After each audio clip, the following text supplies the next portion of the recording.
अस्सलाम वालेकुम एवरीवन, मैं हूँ हसन और आज है अल्हम्दुलिल्लाह 14 अफ्तार और बहुत अच्छे एहतमाम है। आज वही सारी चीज़ें जो होती हैं और हर चीज़ है, पानी वानी सब है।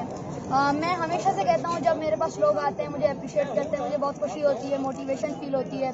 आज हमारे पास एक बहुत मारूफ शख्सियत मौजूद है, मिस्टर फारूक सत्तार साहब, और वो यहाँ पे बैठे हुए हैं और हमारे साथ अभी अफ्तार करेंगे। अभी अजान का वक्त भी हो रहा है, तो आप आए, आपको कैसा लगा देख के? और जो आपका एक शेर है जो आप हर जगह बोलते हैं वो भी बताइएगा। पहले आप बताएं वो कैसा लगा देख के। पहले तो मैं तुम्हारे दादा और नाना जो तारड़ फैमिली के हैं, रईस तारड़ और रईस अशरफ तारड़ ना, तुम उनके नवासे और उनके पोते हो, तो तुमने उनके नक्शे कदम पे चलकर इंसानियत की खिदमत का बीड़ा उठाया है। मैं तुम्हें सबसे पहले तो मुबारकबाद पेश करता हूँ और मुझे उम्मीद है कि आज तुम इफ्तार तकसीम कर रहे हो, लेकिन जो दर्दमंद दिल तुम्हारी टीम का है, तुम्हारे साथियों का है कि भूखे नहीं सोएंगे और किसी को भूखा नहीं सोने देंगे, तो इंशाल्लाह आज इफ्तार बट रहा है, चंद सालों के बाद रोजगार तकसीम होगा, मुलाजमतें तकसीम होगी, नौकरियां तकसीम करेंगे, लोगों को अपने पैरों पे खड़ा करेंगे, हर तरह की मोहताजी और गुलामी से निजात दिलाएंगे इंशाल्लाह।